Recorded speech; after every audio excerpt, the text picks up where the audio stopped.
Friday night edition of the Anaheim Calling podcast. We are back for one last round, our last podcast of the season to break down the Ducks facing off against the Kings tonight at Honda Center, the season finale of the Freeway Face-Off, the season finale for the Ducks in what has been largely a forgettable season.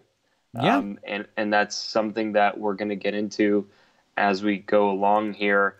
But really kind of one of those games that didn't mean a whole lot to either team. I mean, if you really kind of look at it from a big picture perspective, the Kings have one more game after tonight. The Ducks are now done. I believe they're actually the first team done for the year. Yes, for the first time in their history. Every other team plays tomorrow. And Hardcore Luchador coming into our Twitch chat strong to start the night, saying in other Ducks news tonight, due to his success, Bob Murray names himself head coach for next season.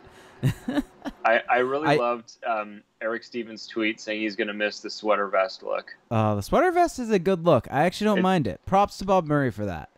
Bob Murray's a stylish guy. Yeah. We could all learn from him. But it's the final podcast of the or final post game podcast of the season. We will have off season podcasts, but for those of you, jump on into the Twitch chat. Start throwing things in there. This is the final one. Let's make it a good one in that chat. We're reading it. If you want to say whatever you want, whether you want your favorite moment of the season, whether it's different things like that, throw it in there. We'll see it. We'll try to at the end kind of find the best ones. But throw in your favorite moments of the season, whether it is from the Ducks, whether it's the drunk podcasts. To be honest, those are some highlights of the season for me. Is getting hammered and listening to Felix try to sing West Virginia.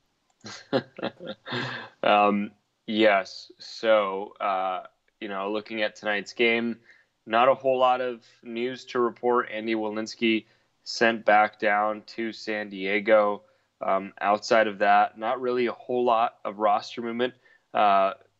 Brandon Guhle was injured early in this game, and so he did not return, which is really unfortunate because I was kind of looking forward to being able to see what he could do for one last time this season. But of course, that was not meant to be. So really just almost nothing in the way of news before tonight's game. I'm sorry if my tone is really subdued here. Felix, I need to chipper up a little bit. Felix is a little bit sad. I think we all can cut him a little slack. As LankB001 asks in our Twitch chat with how is Montreal doing this evening?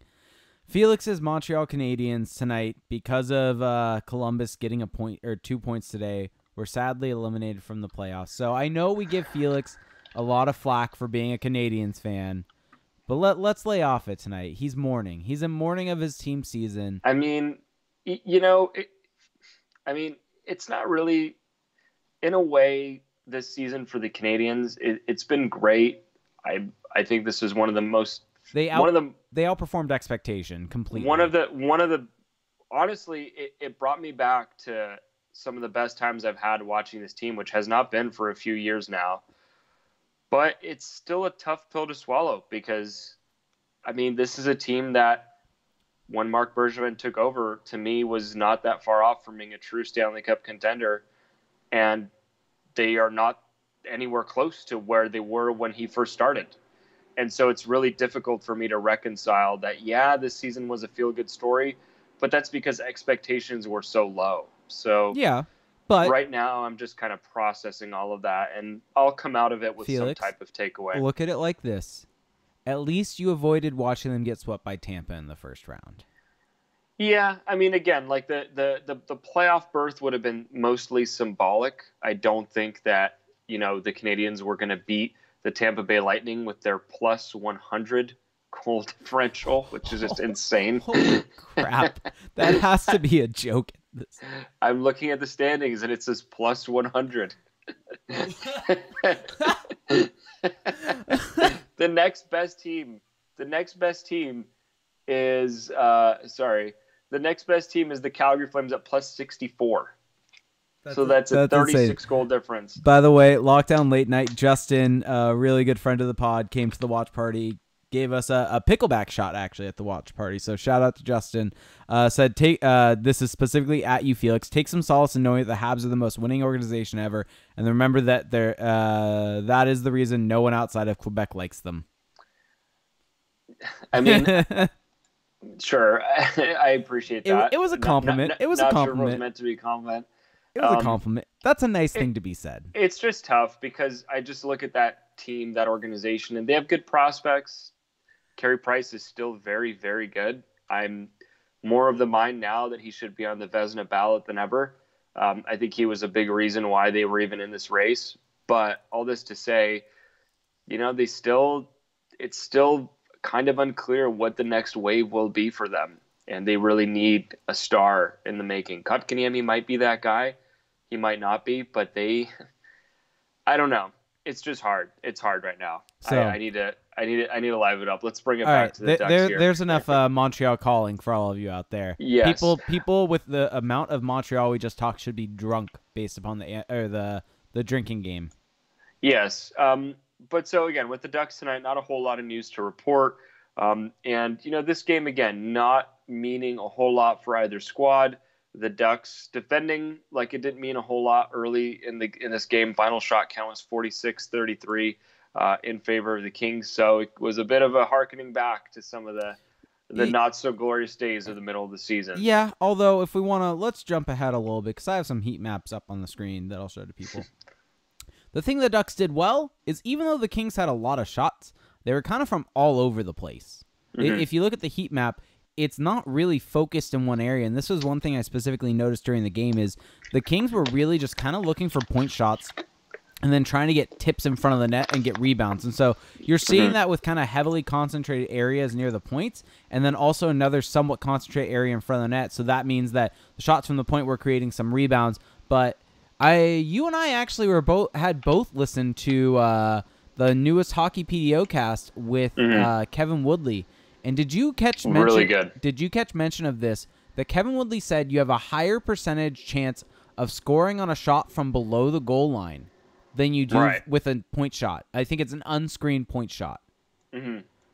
Yeah, I mean it makes sense. Goalies are just so well trained nowadays that something like below the goal line is just more unconventional. Whereas something that they can see in plain sight from the point, they practice for that all day, and they're going to stop that every time. Yep. And so I think that kind of lends a little bit of credence to the fact that point shots aren't the greatest thing in the world. If you get screens, it's good. And obviously that's what everyone says. You got to get the screen. You got to get bodies in front of them.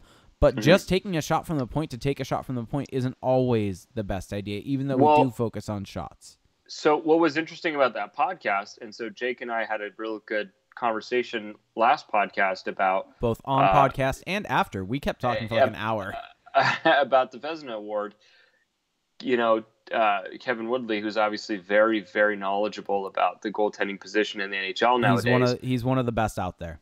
Was asked by Dimitri Volpovich about John Gibson and the season he's had, and he kind of fell back on what he was saying about he's a little suspicious of a guy's performance if the backup behind him is doing just as well or is performing very well. And it was kind of interesting because I don't know if he was just saying that because he had done a lot of research on John Gibson. But that was something that he was mentioning is that one thing that kind of raises eyebrows for him is, well, what does that say about a starter if the backup is doing just as well, albeit in more limited action? And sometimes that can make him question if the success of the starter is more so based on the type of system he's playing in, as opposed to his own play. Now, of course, my own thought when I heard that was I think that Ryan Miller isn't necessarily a run-of-the-mill backup because he was a very high-quality starter for a long time in his career. So I don't think he's necessarily representative of that demographic per se. But at the same time, I think it is a valid point in general. I just don't know if it necessarily applies to the Duck situation. Yeah, and I think it depends on a lot of context. It depends on a lot of different things that come along with that, because I think Ryan Miller, you look at games played, you look at situations he's put in, and I think one thing you have to evaluate is the games that they're playing in. A backup, Sometimes he'll get the easier matchups. Sometimes he'll get the also worse situations on the back end of back-to-backs. And so I think that there's a lot more that goes into it. And that was the one thing, and I love Kevin Woodley. I think he's, like I said, one of the smartest guys out there when it comes to evaluating goalies.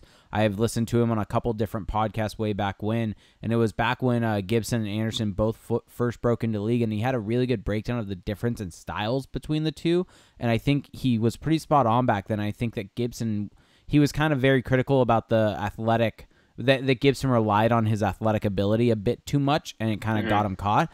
And I think that Gibson has been able to kind of rein that in a little bit over the years and been able to make himself better. But I think that was what kind of this whole concept of the backup goalie and that whole thing was kind of put out there by Kevin Woodley. But I think it was done without exactly having the backing behind it and the full thought process. And I think you kind of heard, you heard him from that when he had a qualifier saying, like, I would really need to dive back into the numbers on him and really take a look at it, but that's the first thing that kind of comes to mind. It was kind of his first initial thought. Right. I mean, I don't, again, what he was saying just in terms of starters and backups both doing well, I think that to me, I'm going to trust that he's not just saying that to say it, but maybe as it pertains to Gibson and Miller, you know, that's my that could be a different situation. But again, I mean, I found it interesting that he really did not spend a whole lot of time talking about Gibson for the Vezina.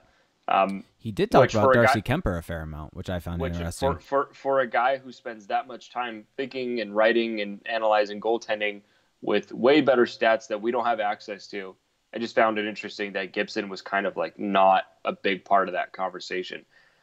But it is what it is. Goaltending is a very difficult position to evaluate in the sport.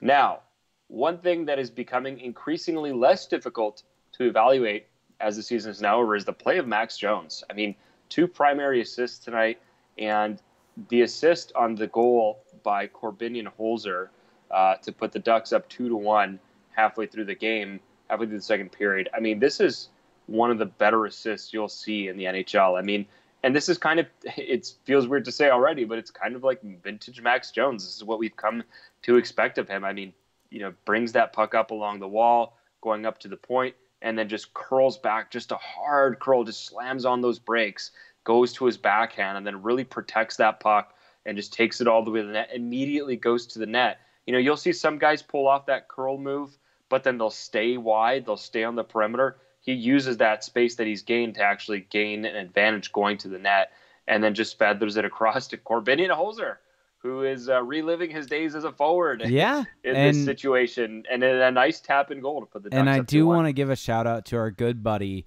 one of our defensemen for Team Anaheim Calling on Podcast Classic, the Scottish wonder, Kestrel Scott, who has some German blood in him, and because of that, Corbinian Holzer is one of his favorite players. And so I want to give him a shout-out because this potentially is Holzer's last game as a Duck. He's taken a lot of flack from people for defending Holzer over this year, and he was there to see Holzer potentially score a goal in his last game for the Ducks. So want to give a shout-out to Scott, and I hope you enjoyed that goal. Well, if you're a Holzer fan, you'll probably get to see him at the World Championship this summer. He sounds like he's going. It sounds like it's all but confirmed at this point. So if you're a big Corbinian Holzer fan, you'll definitely have another opportunity to see him in the near future. There you go, Scott. Back to the topic of Max Jones. I mean, I do want to mention his assist on the first Ducks goal of the night for Carter Rowney. Again, just another nice play, winning a battle in front, playing it back to Rowney between his own legs to put the Ducks up to tie the game 1-1. And I don't know. I mean, Max Jones, to me, again, just really, really finishing this season strong. And I am now excited. I'm gonna re-download AHL TV to watch this Gulls playoff stretch because I think it's gonna be worth watching. Do we turn this into a weekly Gulls recap pod? San Diego calling. San Diego calling weekly Gulls recap. We may stay tuned. Stay tuned. We may be reaching out to our good buddy John Broadbent for some help there. We'll see. We'll figure it out. We may be doing a little something, but. With 3 minutes left in the second period, Daniel Sprong, who I think, I hate to use these sentimental terms like deserved, But I think he has been playing some good hockey lately, and I think that he earned this goal, his 14th of the season, a career high, all with the Ducks. In what, 43 games? Yeah, I mean, I just think that, with the way that he's played, again, I know that, Eric Stevens had that good article the other day laying out kind of the Ducks roster future, which is something that we are going to get into here tonight. I think that Daniel Sprong has played his way into at least being in the mix next season, no matter how you look at it. And so 14 goals this season in 47 games, only 5 assists, though, 19 points overall. Rates to about 24-goal season. Yeah, I mean, still a good season overall. And so he's coming down on the rush with Devin Shore, who makes a nice little dump-off pass. Daniel Sprong doing what he does best, just unloads a one-timer on net and beats the Kings goaltender Jack Campbell to put the Ducks up 3-1.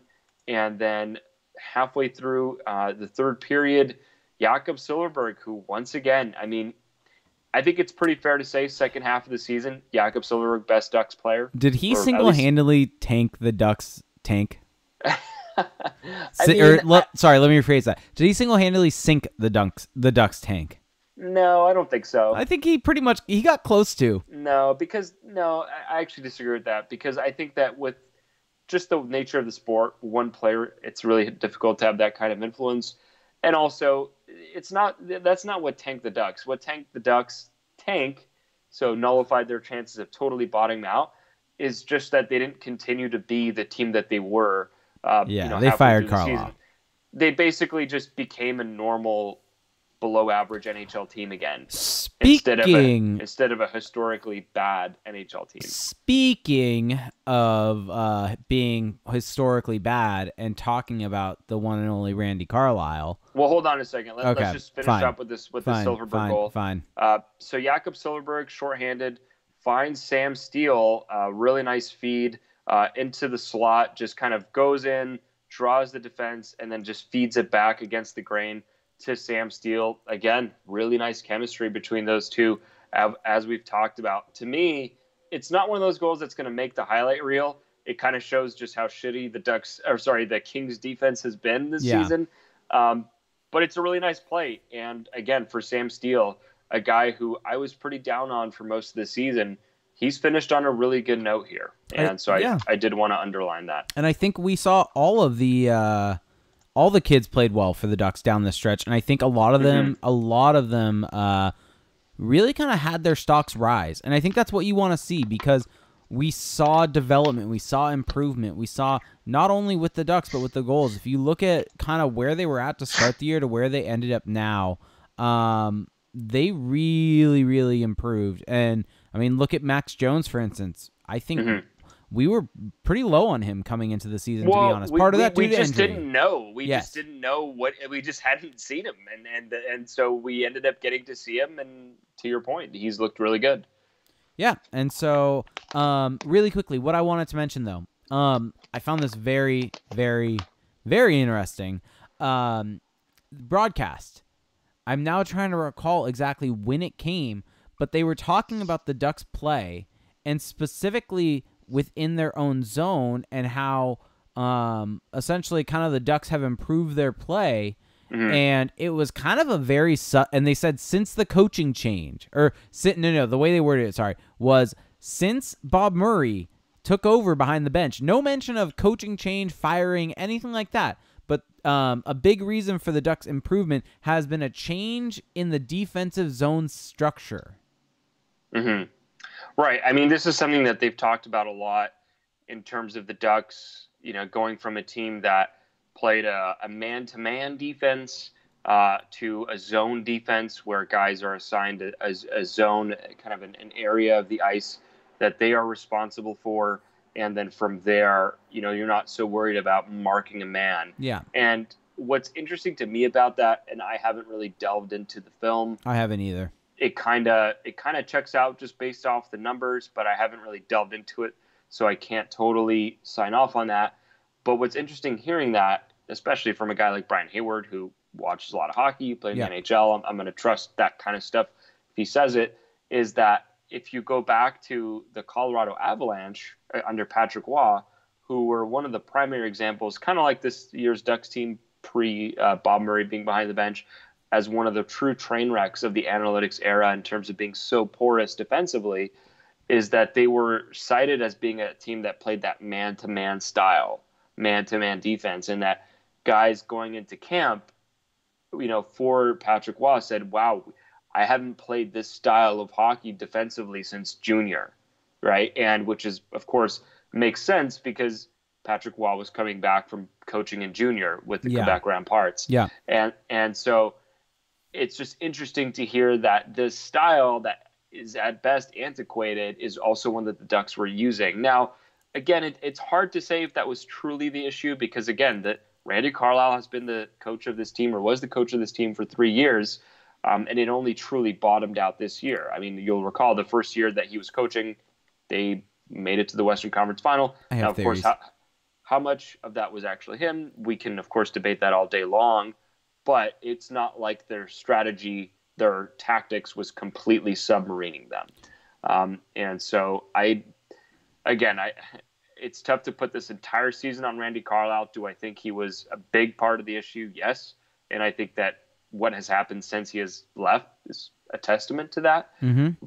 But there's no denying that the way that they were playing, it has to fall on him. It has to be, he's the coach. He's the head coach. He's the one making the call. And so I think it definitely has to fall on him at that point. Yeah, and I think my theory, and this is something kind of I don't know if I've put that out there on a pod or if it's just simply something I've mentioned in our Slack chat before, but you look at the stats of the Ducks team over the past 3 seasons, and yes, part of it is obviously going to be due to injury. That does play a part in this, but it's a gradual decline from where they were the first year under Randy Carlyle to where they've ended up this year. And I think a lot of that, honestly, part of it is due to aging because the Ducks team was old. Teams get worse as they get older. But and just a quick note on the aging. It's not just that they've aged. They've had guys who are playing key roles, aka Ryan Kessler, not just age, but basically be done as useful NHL players. That's drastic. Well, yeah. And so, but on top of that, I feel like you've seen this team go from being essentially, it was almost more or less a Bruce Boudreau team when Carlisle first took over. And the stats were slowly declining from where they were under Bruce. And it's just the slow decline from there. And so it feels like as time went on, the team we got this year was a Randy Carlisle team. This season's team was the Randy Carlisle special. We've seen it in Toronto. We've seen it in Anaheim. We've seen this multiple different places. Relied upon strong goaltending, and that was the only way that they were going to win a game. Right. I also think that this was by far probably the worst roster in the 3 years that they've had Randy Carlisle as the coach. If you factor in the fact that Ryan Kessler is basically done. Yeah, I guess that's fair. I think this is probably the worst that they've had. They also had the best goalie that they've ever had, though. I think Gibson this year was better than last year. Yes. To me, okay, so let's just kind of wrap up for tonight's game. Again, after that goal, Ducks have the lead, are able to hold on, cap it off with an empty netter. That'll do it for tonight's game. Ducks end up taking it. Final score, of course, 5-2 in favor of Anaheim. But now, we've talked a lot about, we've broken down 82 games this season. We've talked a lot about, the play, but now it's all about next season. And not even next season. Now it's about the off season. It's about looking ahead and what this team will do. And I think that, like you mentioned before, like we've kind of been discussing before, we can really talk about the future. Part of prescribing a solution is understanding the problem, understanding what went wrong with this version of the Ducks. Because yes, they ended on a positive note. Yes, it's great that Max Jones, Sam Steele, Troy Terry look good, but they alone are not going to solve the issues. There's a lot of issues with this team, and that's just part of the solution. So let me ask you this. Something that randomly popped into my head because it kind of comes to mind because we have actually a pretty good example of it from earlier in the year. How big of an impact does Andre Kasha have on this roster? Because you look at when he was out earlier on in the year and he came back to the roster. He came back and was the best player on the team and impacted the team in terms of winning games. How much of an impact does him coming back next year have? Because you have to remember, Kasha is still relatively young. I'm going to actually look it up because I don't remember how old he is actually off the top of my head. But he can't be older. 23. He's 20. Is he 23? Yes, he's 23. Turns 24 at the beginning of next season. So he's going to be 24. So he still has another year or two of progression at least in his career path. And if he already was one of the best players on the team, kind of where does that leave him, and how much does that help the team having him back? Well, to me, what's worrying is that he is one of the best players on the team. I mean, all due respect to Andre Kasha, who I love as a player, love watching him play, but the fact that a guy who just kind of came out of nowhere, that I don't think anyone was expecting to be any good, has turned out to be this important, I think that's both a great thing for him, but also says a lot about this overall roster. But I don't know if that says a whole lot about the overall roster as much as it says that he's just good. Well, yes, he is. Like, both can be true. He is Fair. just good. He does make any team he's on better, in my opinion. But at the same time, I just think that for him to stick out this much says a lot about this team as well. Yeah. Right? It's a bit of both. And so that's a bit looking ahead. So let's kind of stay on what went wrong this year. So obviously injuries, right? Yep. We can't discount that. Lewis brings up in our Twitch chat, and I think it's an interesting topic. I hope the injury problems will be less of an issue next year since the Ducks won't be playing more than 82 games. My opinion on it is that I actually feel like the Ducks will have less injury problems next year, and I think one of the reasons, yes, injuries sometimes are just pure bad luck, but one of the reasons why this Ducks team has had so many injury issues the last two seasons, specifically last year and then this year also, is you look at the guys that are hurt. They're guys mainly in their 30s that get hurt. And so it's the team next year, if everything goes according to what we think is going to happen, where Ryan Kessler goes on long-term injury reserve, you have Patrick Eaves going on long-term injury reserve. Corey Perry with a new knee. You only have two players over the age of 30 on this team. Right. Well, and that's the thing. So I think injuries played a pretty big role. I also think that categorically, and I don't use that term often because it's not always accurately used, but I think it checks out here. Categorically, the Ducks' changes this season, the things that they tried to implement, did not work. And yes, there's a couple of specific things that I want to point to. Go for it. One is changing the defense pairings. That's the one that sticks out like a sore thumb. Lindholm and Manson have been one of the best shutdown pairings in the league for a couple of years now. The Ducks decided that was not what they wanted to do going into the season. That's fine. You should never be so married to an idea that you're not open to anything else. But that was a good idea. That was one that was working. Yeah. So they tried something different. And of course, when you try something different, things are going to be difficult at first. There may be unexpected consequences.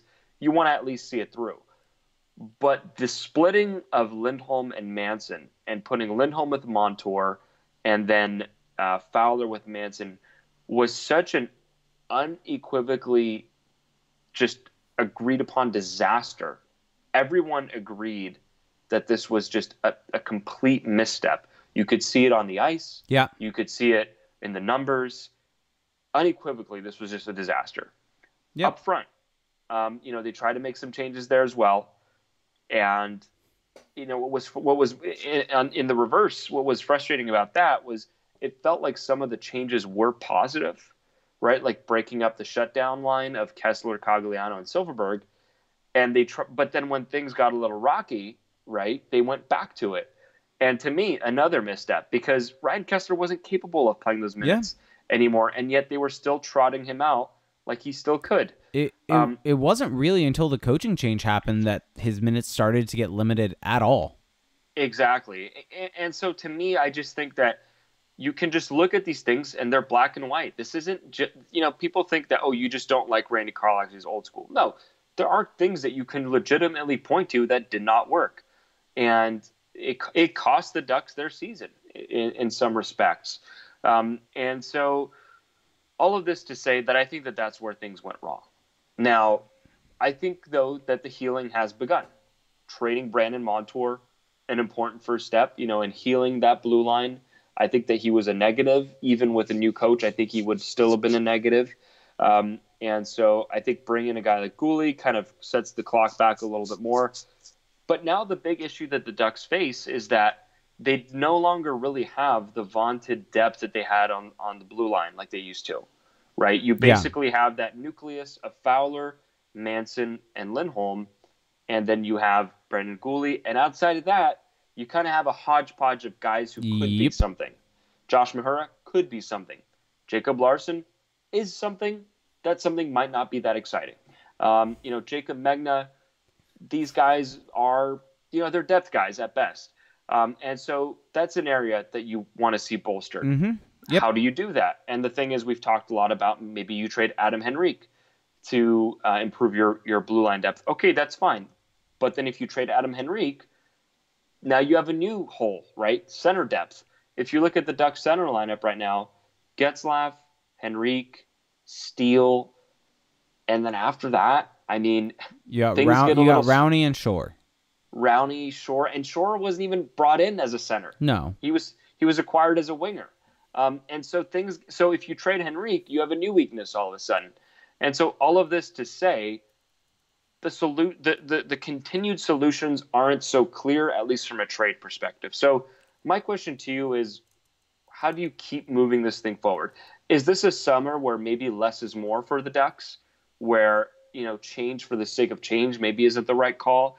Is it more about bringing a coach, seeing what happens with the new coach, new direction? Or do you still think that there needs to be more changing, more kind of rejiggering of this lineup? What do you see as the kind of next step? Because I think that this momentum has to continue. Yes. Even if that momentum is simply standing pat. Well, I think that something has to happen. I honestly don't think they're going to stand pat, because if you remember, Bob Murray had a quote right around trade deadline where it was after the trade deadline was over, and I believe it was his first interview afterwards, and he basically kind of more or less said, hey, I know if you look at our team right now, it might not make complete sense, and I think a lot of that has to do with the fact that the righty-lefty issue with the blue line and a lot of different things there. And he said, but don't worry, this is not a finished puzzle right now. We still have more to do. Mm-hmm. So he's still looking at doing more. Right. And so I think there's still going to be more to come. I think he wants to keep moving some pieces, move some things around. I think Tuesday plays a big, big part in that with the draft lottery. I do think we have an interesting question that I think kind of goes along with looking at this team and kind of looking at what went wrong, what happened. Really quickly, I do want to mention before this question, on 31 Thoughts, Elliot Friedman mentioned that he thinks that there's only one team in the league that doesn't use analytics, and it's the Ducks. And I find that very interesting because of a couple different notes. First off, that would probably lead to the reasoning to why they would not put Manson and Lindholm back together, because they're not looking at that type of stuff. The other thing is, Dallas Eakins is known as being a guy that's a proponent of analytics, that likes them, that uses them. I mean, him and Tyler Dellow were close. Him and Tyler Dellow talk on the regular, and he's definitely learned some stuff from him and utilizes them, and has mentioned he's been on TSN Hockey Analytics before. So if Dallas Eakins is named the head coach, which I'd put the odds at 95% chance he gets the job right now. Does that change? Do the Ducks look at bringing in an analytics department? I don't think so, unfortunately, because I think that having an analytics department is more of an organizational decision. And so no matter who you have behind the bench, that's not really the coach's call. I think that the coach can have their assistants, like their video guys, maybe some number crunching. But just to kind of answer the question here, I do think that they could bring in some guys to do it. But if you look at what teams like New Jersey are doing, bring in a guy like Tyler Dellow. Yes. If you look at what Carolina is doing, bring in a guy like Eric Tulsky to flesh out a department. Because having an analytics department isn't just having a guy who's on Corsica looking at numbers. It's having a guy who can code, right, who can scrape data. It's having a guy who can visualize the data. It's having a guy who can interpret the data. And then it's having a manager who can kind of put that team together.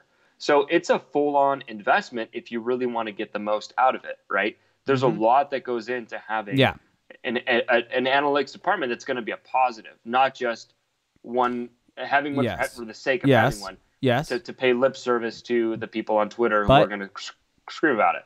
But let me ask you this. If Dallas Eakins were to come to Bob Murray and say, hey, this is a tool I like to use to improve the team. It helps me better understand my team and get more out of them. Can you bring in someone that can provide this? Would Bob Murray say no? Well, we've seen Bob Murray be very accommodating to his head coaches in the past. Yes. But I don't know about that because who knows how much Dallas Eakins currently uses in the AHL. I mean, I can't imagine he has access to a ton of statistics down there. And so, you just get hired and this is your first shot back in the NHL after years of being kind of cast aside. Do you really want to start asking a team to start? I don't know. I don't know if I see. But I wonder how much of it he's kind of putting out front. I don't know. If I were him, if I were advising him, I would say, hey, maybe year one, just like keep that a little on the low. Year two, if things go well, year one, then yes, like go a little more whole hog. This is just in your best interest here, Dallas. Yeah, fair. But so the thing is that again, I don't know if we don't know if that's true or not because I remember a couple of years ago I had poked at the Ducks on Twitter about this a little bit, and their social media manager AJ, I think it's Mandaricchio. Yeah, he got back to me saying yes, they have something and they produce cool stuff. So yeah, I don't know if that's true or not. Granted. Elliot said he believes, not that he knows. So right, should exactly. Say that. And Elliot says a lot of stuff, and he's also said how Bob Murray's very vicious when he says stuff that isn't true. So I mean, obviously Elliot Friedman is extremely plugged in, so he's not just saying that because he's just saying it to say it. So we'll see. I mean, the things that ail the Ducks don't require this deep statistical analysis. I think though that if you want to be a team in the modern NHL that's going to be one of the best, you have to invest in this because everyone else is doing it. It's an arms race. This is not one of those situations where, it's the old expression zig where everyone zags. That doesn't apply here because teams are just getting more information. They're getting more ways to understand the game. So avoiding that doesn't really, because everyone else is doing it, doesn't really make you any better or wiser. I mean, at the end of the day, all the analytics movement is trying to do is collect more information and provide more information. Well, why not? Well, it's not only that, but it's to provide edges. You're trying to find edges that you can exploit that other teams have not. You're trying to figure out ways that you can make your team better in ways that other teams aren't completely. And so you're building these analytics movement, trying to because everyone knows Nikita Kucherov is good. Everyone knows that Ryan Getzlaf is good. Everyone knows that the good players are good. What you're trying to do, Kasha, for example. Exactly. What you're trying to do is find these diamonds in the rough. Find these guys that are a little bit kind of more underpaid, more undervalued, and if they're just not being given the opportunity or put in the right opportunity, and or they're just getting a bit unlucky. And then they finally get that time to thrive and get more time on the ice, and the puck starts going in. You look at Ondrej Kase.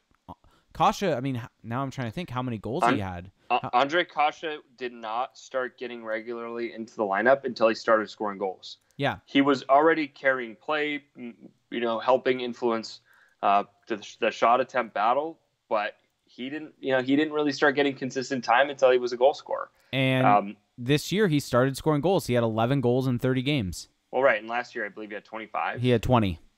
20, right. So the point is he wasn't really a regular until he was a 20-goal scorer. Yep. And if you recall this year before that, he was a scratch at times. Yeah. And so it's one of those things where you can kind of try to evaluate and not only evaluate based on goals and find those people because like kind of we're pointing out right now, Ondrej Kase generated play. And if he would have just gotten more minutes, more time and not been getting scratched, maybe you would have seen that jump from him a little bit earlier. Right. Well, anyway, all of this to say that looking ahead, I think that the Ducks definitely have some things that they can improve on. Obviously, one of those being investing more into information gathering, yes, information synthesis, and using that to inform their decisions, both in roster construction, deployment. I mean, it's just one of those things that can help. Talking about Ondrej Kase, Lockdown Late Night points out, can't wait to see how Kase meshes with the young blood. I think that's going to be very interesting. I did also want to bring up, we have a couple questions that I think, unless you have something you want to touch on right now. Mm-hmm. Yeah, we can jump into questions. I have nothing really else. So we have all summer to talk about the offseason. So people, if you want to start throwing your questions into the chat, go for it. But we have a couple both in the Twitch chat and one on Twitter that I think we can get through kind of quick that are kind of fun. McCann, our good buddy McCann Sanford, asked us, when did you know the season was over? When did you know the season was over? At what point? And then he also added, I have to wake up early, so he had to bounce from the Twitch chat. But thanks for the awesome content this season. Love you guys. Going to listen in the morning. Kings suck. Go Ducks. Yeah. Well, hey, we really do appreciate it. I mean, it's kind of a weird, bittersweet moment because on one hand, we get to have free time again on weeknights. On the other, this is something we love, and it kind of stinks that it ends this way. But to answer his question here, I think that the moment I knew it was over was the Winnipeg game when they lost. I think it was 9-3, and they were down 6-0 after the first period. It was just like, this is not a good team. This is a crap team as it currently is. Yeah. There's no coming back from this. I think that's when I knew when that trip, basically that Canadian trip, when they just got destroyed and pummeled every game they played. It was the game, the trip that got Randy Carlyle fired. Yeah, the Montreal game I think is the game where he could have been fired immediately, and they chose to hold off. Weird, ironic moment there, but the Winnipeg game to me. I mean, you give up. I remember I was in my kitchen, I was kind of cooking something as the game was going on. Every time I would get up, I would hear another goal, and I'd have to run back to the TV, and I had to do this 6 times in a period. I was like, "Are you kidding me? Another one, another one," and I just could not believe it. And to me, that's when I just realized this is. I mean, I already knew that this team was not good and that things were going in the wrong direction, but that was the moment they have just reached a new low, and that at that point it was truly over. That's when the nail was firmly in the coffin. Was that the game that led to the quote from Bob Murray about not looking at making a coaching change? I think it was that game. I might have been. I think you may be right. Yeah, I think it might have been that one. Yeah, I think that road trip also... What was the highlight of the season for you? Well, wait, I want to say, I think that you're probably spot on with that. I think you maybe could have even said a little bit earlier on, the very first losing streak, or not the first, the second losing streak was when we saw what this team kind of was. And I think that was a bit frustrating. So we do have a question from Kristen Hammonds from Twitter along that line saying, favorite memory from the season?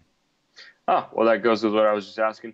I mean, favorite memory, I think that I really enjoyed this training camp because we had a... I mean, I guess that says a lot. I mean, I didn't mean for that to be humorous, but I enjoyed this training camp because it was the last time in the season where it was nothing but positive. And then B, it was fun to kind of go through that whole gauntlet of evaluating players, debating over each and every prospect, seeing who would come out of it. That was probably my most enjoyable moment. You broke me. I mean, I if I hadn't already, I'm doing it now. Breaking what's left.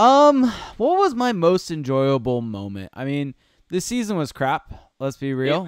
I mean, to be fully honest, there really was not a stretch of this season where the games were so enjoyable that this was like, oh, there's some momentum here. You know, I mean, that's why I said training camp, because, it was fun to kind of, there's always the training camp always has this very unique feeling where it's kind of like the first day back at school where you're tweeting about the games again, and you're going to the skates, and you get this weird enthusiasm about it. And I always enjoy that. And so if I'm being asked what was the highlight of the season for me, it was a good camp this year. So I got a couple things that I can say that are favorite memory of the season. I mean, it happened during the season, so I should have mentioned that I got married. Okay, well, we're talking about this actual season itself. Damn. The fact that Randy Carlyle was no longer the coach of this team and we were rid of him. Can that be a Yeah, memory? I guess for As you a as fan? a fan, yeah. Yeah. What would be so that would be a Lockdown highlight? late night says the Capitals game when we came back from 5-point deficit. I was on I an mean, airplane flying back from Australia during that game, so I can't really talk. I was getting Wi-Fi intermittently on the plane, and I kept getting notifications and was very confused. yeah, I don't remember. I don't remember that game. So I missed a good 10. I think didn't they win all the games when I was gone? I don't remember. I think they won every game when I was on my honeymoon. That period is kind of a blur because we had a lot of scheduling conflicts, and so we had CJ and George come in as relievers. Oh, I think they won every single game from that I was gone though. So yeah, I don't. Yeah. Maybe you should have stayed in Australia. Maybe the Ducks would be in the playoffs right now. The season would have been great if I had just stayed in Australia. So yeah, exactly. For those of you watching this live though on Twitch, start throwing your questions in the chat. For those of you watching the recorded version of this on YouTube or listening on your favorite podcast service, we do a live stream of the show after each and every game. We also, whenever we record, we'll be doing live streams over summer. So the live stream on Twitch and the YouTube videos are not going away. The video element will still be a part of this. We like the Twitch chat. We like all of you. So if you do want to interact with us live and support the show on Twitch, if you have Amazon Prime, you can support the show for free, completely free to you with Twitch Prime. All you have to do is link your Amazon account to your Twitch account, hit that subscribe button above Felix's head as Felix points above his head, trying to point to it as he's hating me for forcing him to do that. And with that, you get a special emote in the chat, a special badge next to your name, and it's a really good time. So there is there are a couple questions kind of on the same line that let's see. Coldfire 725 said, which young player deserves the longest look in camp this season? I mean, I think they're all pretty equal. You know, I don't think one has necessarily outshined the next so dramatically that they would deserve this long leash. I mean, I know that Troy Terry is going to be the natural answer for a lot of people, and he has been productive. I also think he's been given the most opportunity. I mean, again, this is maybe a little unfair because it's not as if he's being given that opportunity without reason, but you know, Max Jones and Sam Steele don't really get all that power play time. And so to me, I think they should all just be looked at as equal footing going into next season. Troy Terry. Troy Terry is the answer. Troy Terry is always the answer. Troy Terry is the best. Shocker. The best. Shocker that you would say that. On brand. On brand. I mean, it's not unreasonable. I mean, if you said Troy Terry, I wouldn't like ride over it. Our good friend Lockdown Late Night Justin said preliminary line predictions for next season. So Eric Stevens put out his article. I'm putting you on the spot. Give me your line predictions. Oh boy, my line predictions for next season. Yes. So we're talking outside. So we're talking after camp, or are we talking? Yes, to start the season. Not going into camp. No, starting the season. Okay, so starting next season, let's see here. This also will show what you're thinking in terms of where the team is next year, and who's moved.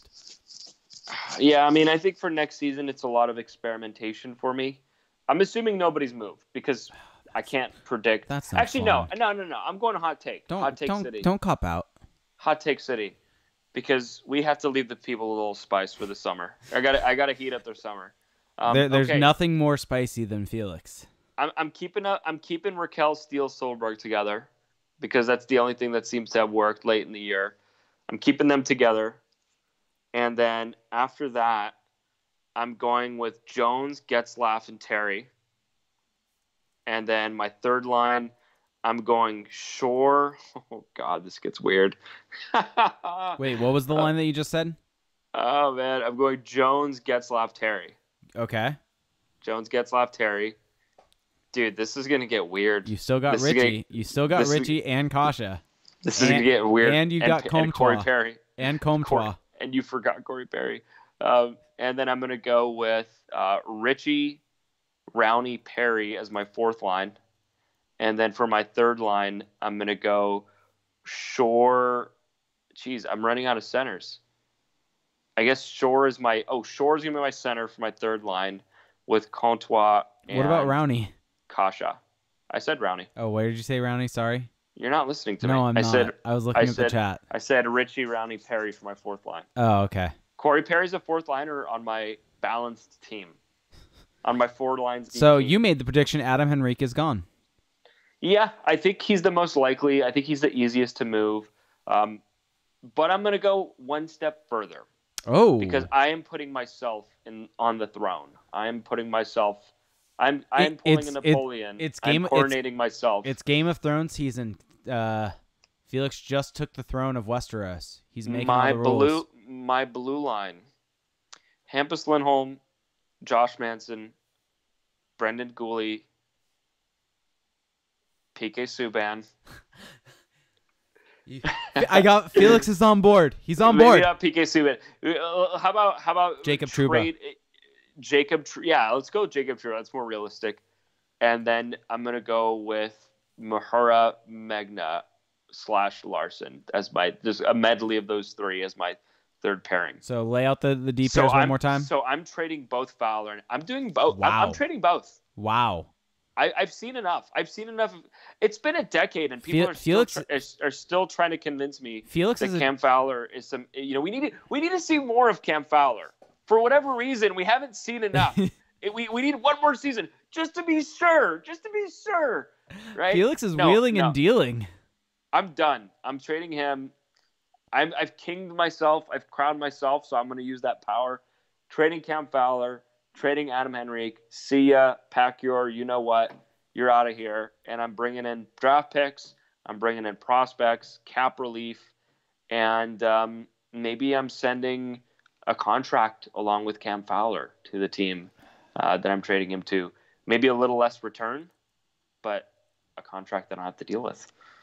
I don't know who I'm more disappointed in right now. And I'm not disappointed in you. You just were giving me some hot takes. But Lewis in our Twitch chat says... I'm trading both.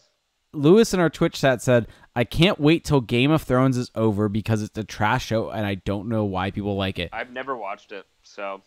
Get out of here. Go watch it. I've never watched it. Go watch it. It's great.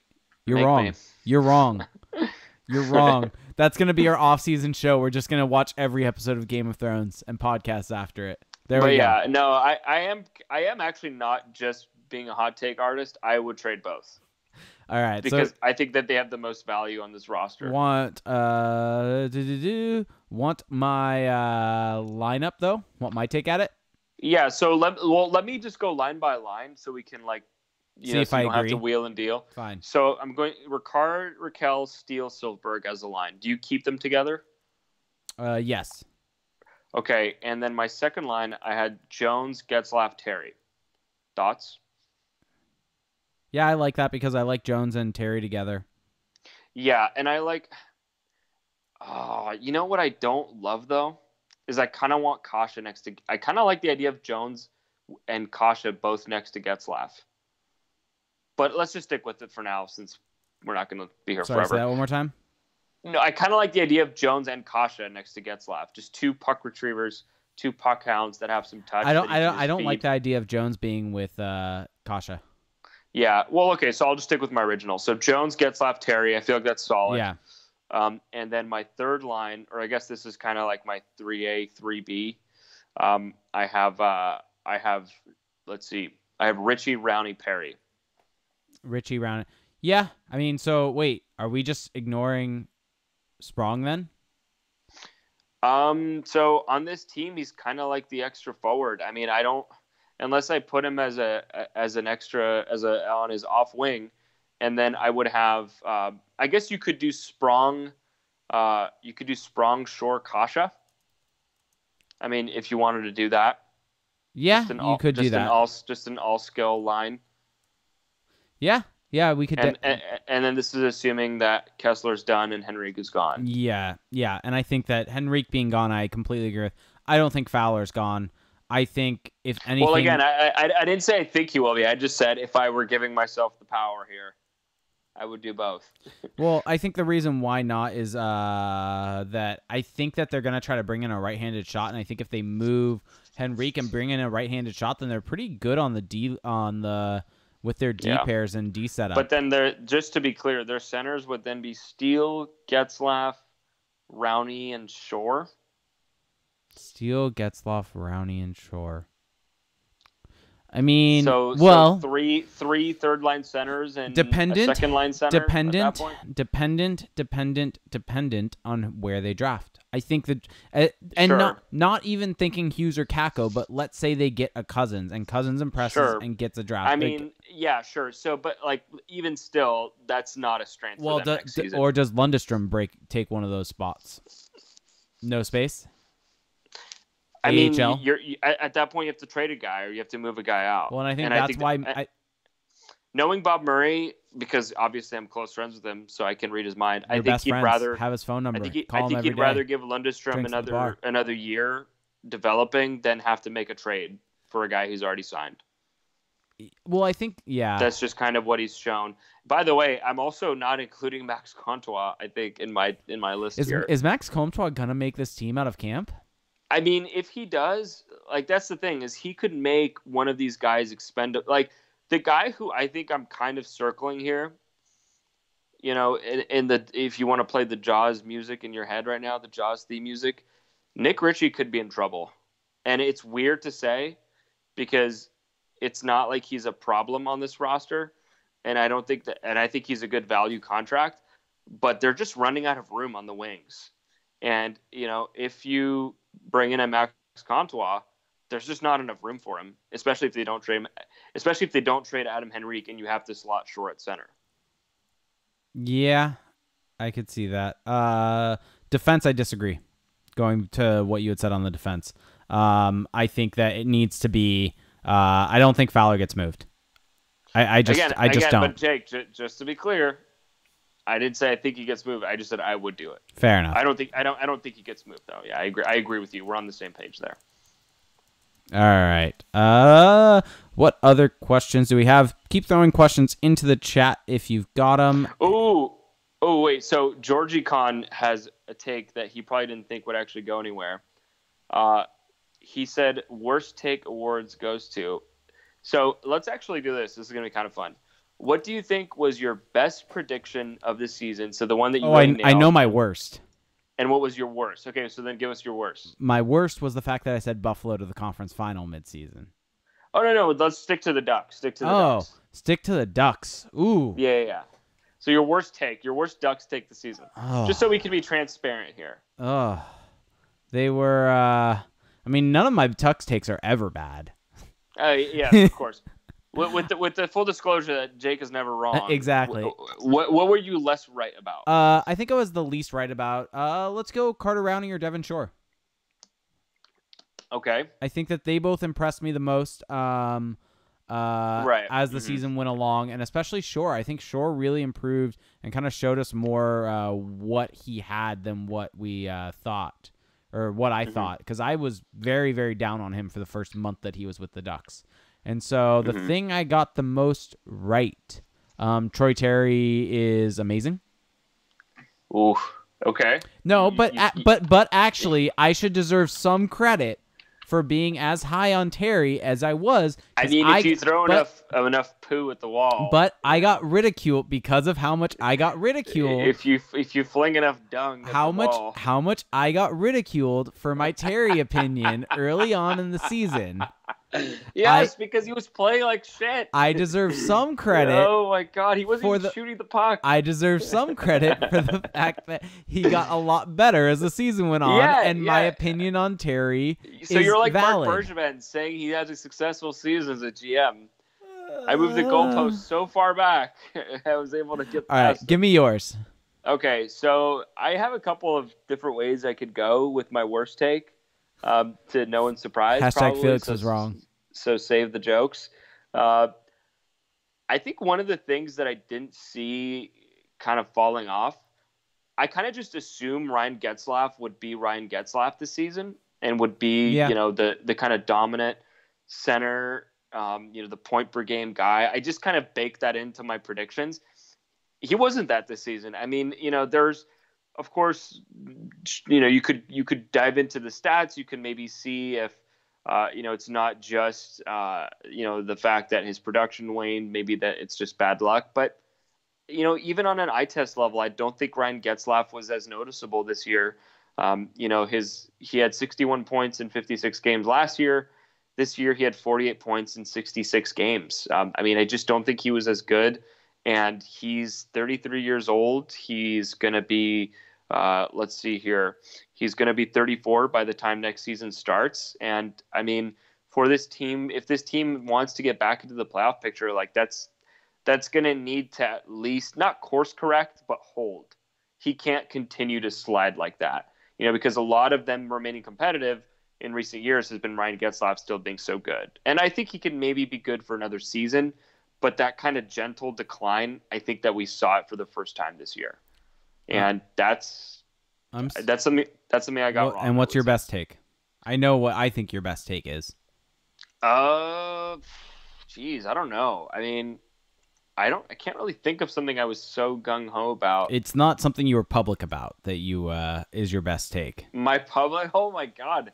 Now hold on. Let me think of one, and then let's see if it corresponds. It's one that you may have said publicly, but it's something we're adamant. Just say it. Kessler being done.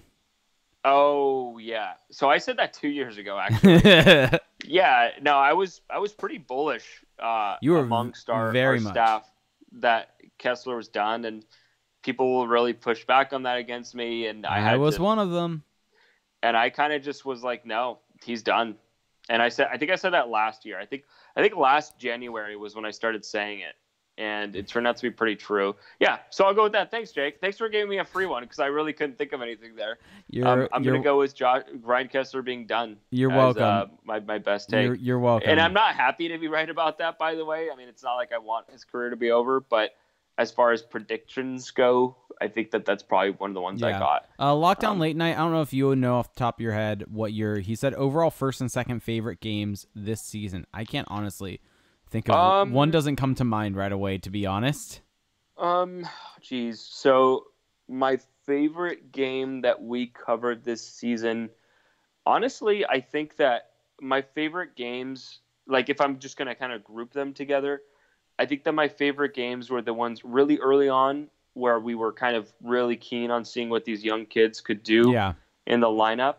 And then on the flip side, the games at the end of the season where we were kind of back into that mode of just talent evaluation. Yeah. It almost felt like we were just scouting these games. And that's, I think, where I enjoy watching, at its finest, if I'm not a fan, is if just when I'm kind of looking for patterns, looking for skills with these players. And so I would say that those are my favorite pockets of the season.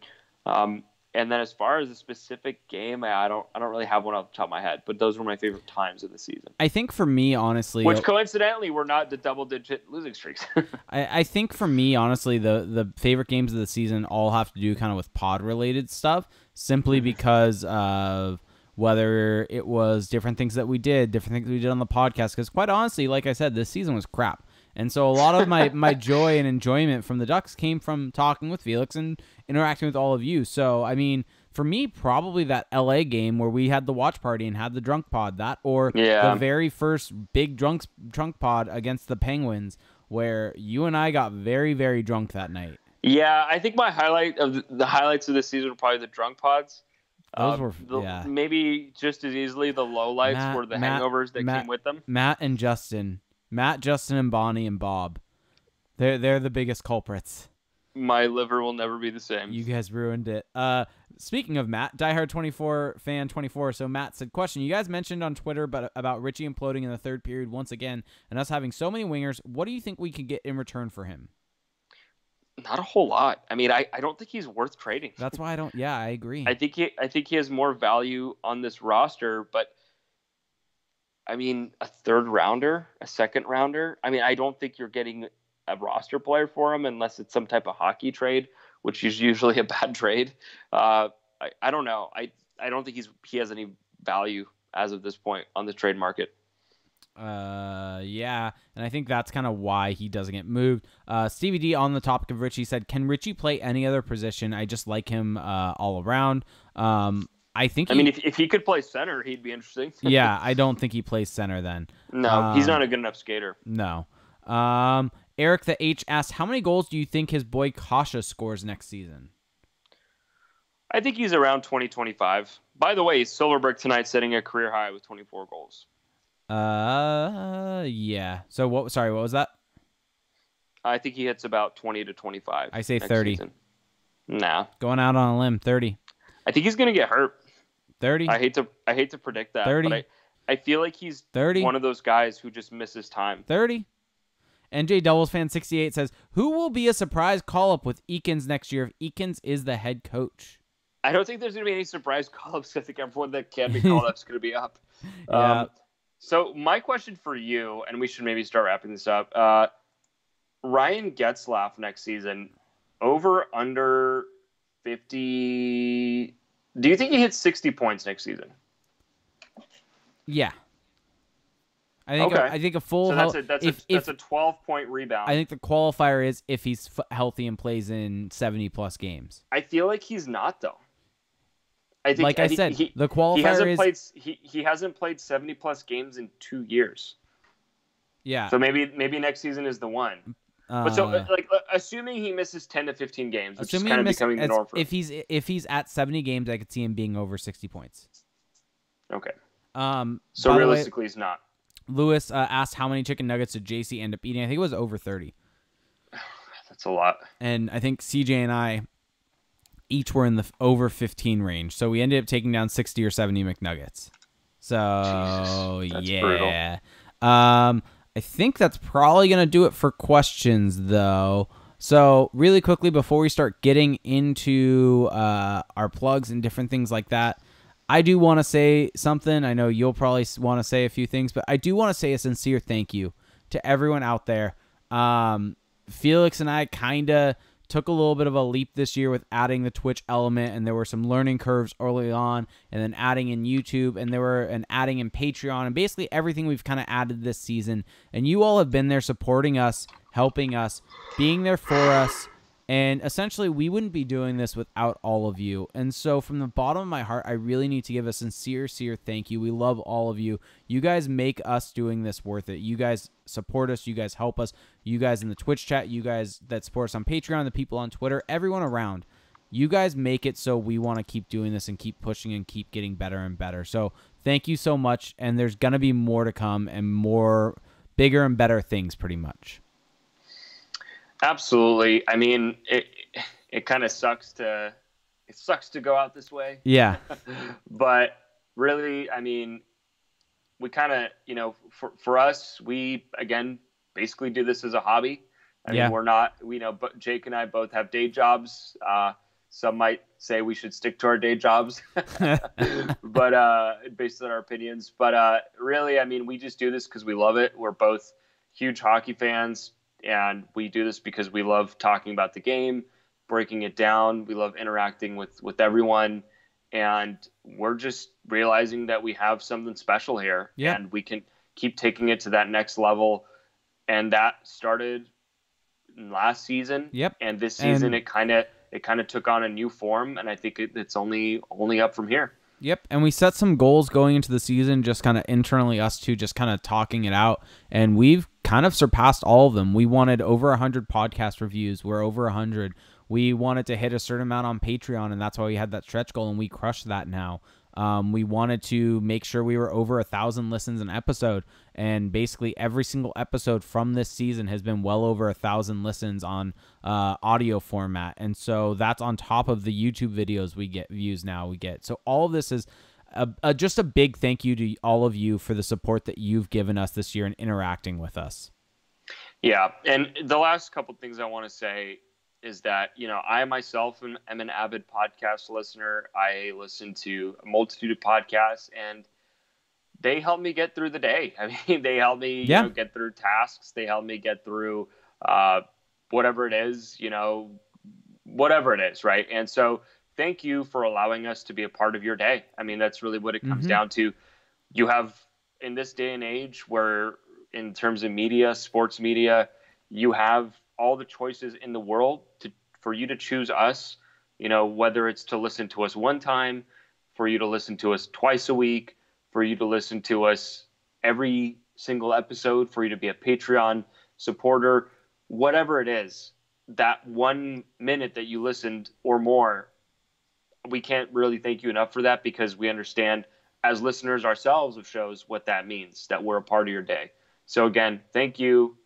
Really do appreciate it. But hey, the show goes on. We're not going anywhere. Like we're not at a funeral here. But we ain't going anywhere. But it is always a good moment to reflect. But look, there's plenty more to come. And this has been a very, very big season, I think, for this show. And the draft is coming up, so we have a lot for you coming there. Free agency is coming up. There's going to be a lot to talk about this summer.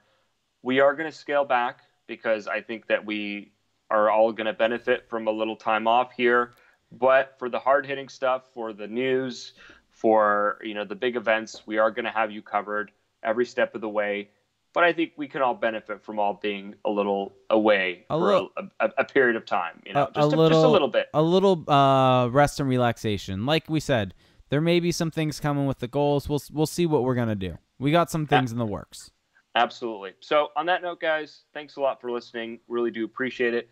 If you've been enjoying the show, make sure to leave a rating and a review on the Apple Podcast app. Make sure to check us out on all the other podcast platforms, Stitcher, SoundCloud. We're on there if you're not part of the Apple ecosystem, as they call it. And if you want to watch the video version of this after the fact and watch us get all mopey and emotional, as we said those sincere thank yous, you can watch the video version of this on YouTube. If you search Anaheim Calling SB Nation, you can find the video there. Please, if you want to help support the show in another way, subscribe to the channel, like a video, comment. I do see all the comments on there. So Logan, I know you are a frequent commenter. I see everything you type. I watch for it. So throw some stuff in there if you want to, and I'll make sure to comment. So, yep. Absolutely.